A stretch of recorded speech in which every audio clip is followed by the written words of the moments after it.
Hi guys, thank you for joining me today. Today I have Jess of First Comes Love Buffalo, and she is going to drop some wisdom on us. Say hello, Hi. Jess. Hi, everyone. Thank you for having me so much. I really appreciate it. I'm so excited that you're here.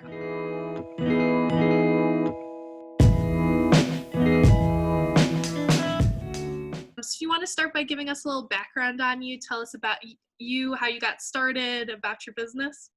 Yes. So I originally became ordained because I really wanted my sister and her then boyfriend to be married. So I figured I could become ordained and convince them, I was really, really gunning for it. But I didn't end up doing the wedding. But it was kind of like a running joke for a while. I could marry people, and I'm like, I could do it. And then a good friend of mine was getting married and asked me to officiate her wedding. So I was like, okay, I really have to get serious and learn how to do it. So I did her wedding. I loved it. It was so much fun. And then I had another one 3 weeks later. So it kind of just snowballed into this big opportunity. It's great. Were you really nervous the first time you did it? Oh my gosh, yes. And it's a really good friend of mine, but I was trembling, and it was cold. It was outside in January. Oh my gosh. It was beautiful. Everyone wants to know what their most important factor to consider is when picking an officiant. Do you guys have any advice on this? I would say someone who is very personable, willing and eager to get to know you. Right. And your fiance, so that it's comfortable, you guys can bounce ideas off of each other, and you have more of a friendly relationship and not just a professional one. Yeah, because then you guys can work together to make a ceremony that's really reflective as you as a couple. Yes, exactly. Something that's not cookie cutter and generic. It's actually sincere to you guys and your relationship. Yeah, that really resonates with me because a lot of times I talk about with my couples about ways to incorporate things that are unique to them to make their wedding day really their own. So that's cool that you would mirror that effect with ceremonies. Yes. I mean, it's such a vulnerable part of your day. It's so much emotion and everything else. So if you are comfortable with your officiant, then you can be present in the moment, not worrying, and really just be there. Yeah. It's good too because then you feel like if you mess up or something, your officiant will have your back. Yes, right. Yeah. You have to take the pressure off, laugh a little bit and make it easy and fun. Perfect. So the next question I wanted to ask is, what is the biggest misconception you've heard about officiants? Some couples may think that they don't really have options or a choice in their ceremony, but you do. You can, give readings, provide readings and vows and stuff. And I think officiants are really open to working with their couples. Yeah, that's great. I know when I first started working in the industry that I didn't realize how much flexibility and customization there really is in a ceremony. Yes, there's so many different things you could do. You could do hand fasting or hand tying and stuff like that. And the unity ceremonies, the candle lighting. You can have family members come up and join you at the altar. It's really very personal. Fair warning, I have an opinion on this one, but do you think it's important for an officiant to attend the ceremony rehearsal? I think it depends on the couple and the ceremony. So, all right, fair answer. yeah, the easy route, I think if you have children in your wedding, then yes, you should have the officiant there. Because especially if you're doing something like a unity portion of your ceremony, if you're having people come up, do readings and stuff, I think it's very important for the officiant to be there because you can time it right and, give people cues on when they're coming up, and then they know what to listen for or to look for.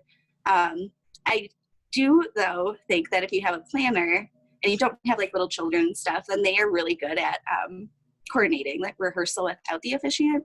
Yep. But I think it's very important for the officiant to be open to coming. So agreed. Yeah. Give that option if the couple wants it. Definitely important to have the bride and groom or the couple feel comfortable. Yeah, it definitely gives everyone a sense of relief and confidence, especially when you go into the wedding day, maybe of having had a mimosa a little bit or two, knowing that you know exactly what you're supposed to do. Do you prefer to be mic'd at your ceremonies, or when do you think it's necessary for couples to provide their officiant a microphone? I think they're always helpful. I know even just as a guest of weddings, if I'm in the back, I can't hear the couple or the officiant. So I think it's definitely always very helpful, but definitely necessary for outdoor weddings. If you are, you know, in a park or something, there's just nothing to help you hear anything. You know, you're going to hear kids walking by and everything else. So I think it's definitely mandatory for outdoor weddings almost, and then pretty much always helpful if there is one. What advice or biggest issues do you see couples have with marriage licenses? Licenses, licensees. I would say get it 2 to 3 weeks before your wedding day. They're valid for 60 days after they're issued, but you want to give yourself time. You don't want to rush because there is a 24-hour waiting period on them also. You don't have to like live in the county or anything like that, or get your license from the county that you live in, or you're getting married, and you can go to any local town or city court and the clerk will provide the license for you. I would advise that you call ahead because different courts require different things. Usually it's your birth certificate, driver's license, some sort of, you know, proof of who you are. Mm-hmm. But they do differ. So I would call ahead 2 to 3 weeks before your big day, and they'll walk you through everything you need. And then the officiant will actually, after you sign, the officiant mails it. So you don't have to even worry about it. You just like give it to me and I'll take care of it that day. And then you're married and you're good. Awesome. So it doesn't matter what county you go to at all? Like it doesn't have to be where you're getting married or where you live or? Right. Nope. You can go to any local court except for the 5 bureaus in New York City. I will say it is different in New York City, but yeah. But here, yeah, you could go to like Amherst Town Court, Kenmore, whatever. Anyone. Do you have a favorite town court suggestion? I don't necessarily, but considering everything that's been going on, I have heard that Cheektowaga is very helpful. Okay. These days, so. Cheektowaga Town Court. Yeah. Right. Hopefully we can tag them in this. That would be fun. Yeah. Oh my gosh. The clerks would be like, what? What are you talking about? Would you walk us through what your typical ceremony creation process is like? Sure. So I try to always have a meet and greet with the couple. And I also give them a questionnaire. So any details I don't learn from them in our meet and greet, hopefully that covers it because I want to know them. And I want to be sincere. So the questionnaire and the meet and greet, I take every little bit of information I can get from that. And then I start with my intro and I just like talk about the couple and, you know, how they started, how they got to this big momentous day. And usually I work with the couple. I always work with the couple and, you know, get whatever feedback they want. If they want a reading or something, and I usually ask their input if they want none at all, or if they have a suggestion for a reading themselves. Otherwise, I provide them to couples. And so it sounds like a fairly simple process, and you walk everyone through it too.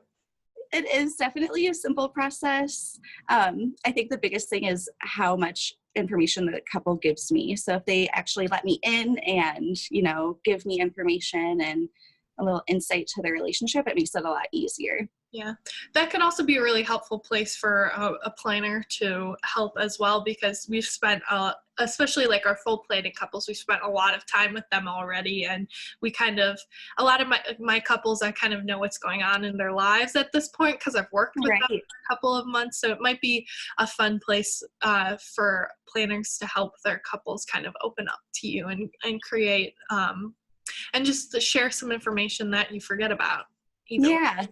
Yeah, that's a great call. I agree. Walk us through what couples do after the ceremony to make it legit, because I think it's like a big smoke and mirrors thing for everyone. It's not as complicated as it sounds. Right. So after your ceremony, we sign your license, and you need one witness. So the couple signs, I sign, and a witness, and then I take it and I mail it. I have found what's really helpful if you have your rehearsal dinner the day before, and if I do go to your rehearsal, if the couple is comfortable, that I sign it there. So that way you can avoid, you know, all like interrupting all the celebration and congratulations and everything. So you can kind of get it out of the way then. But otherwise, I just need you to sign it whenever you have like a moment, and then I take it and you guys are married.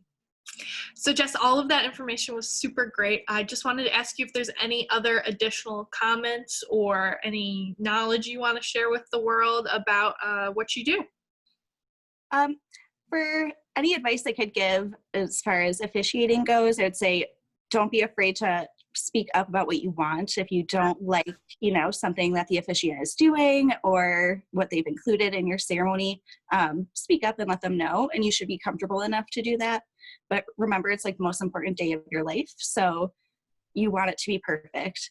And to that token, I would say hire an event planner because you don't want to be stressed out. Let them handle all like the details and everything else. Like, let yourself enjoy that day and let your family and friends enjoy it with you. Oh, thank you, Jess. I really appreciate you saying that. I swear, guys, I'm not paying them to say this. Here. That's awesome. Do you want to tell everyone what your handle is on Instagram or other ways to contact you and find out more information? Yes. My Instagram handle is firstcomeslove.bflo, and that's also my Facebook. And my website is firstcomeslove.bflo.wixsite.com. Awesome. Thank you so much for taking the time with us. Thank you so much. This is so fun. Good. I'm so glad.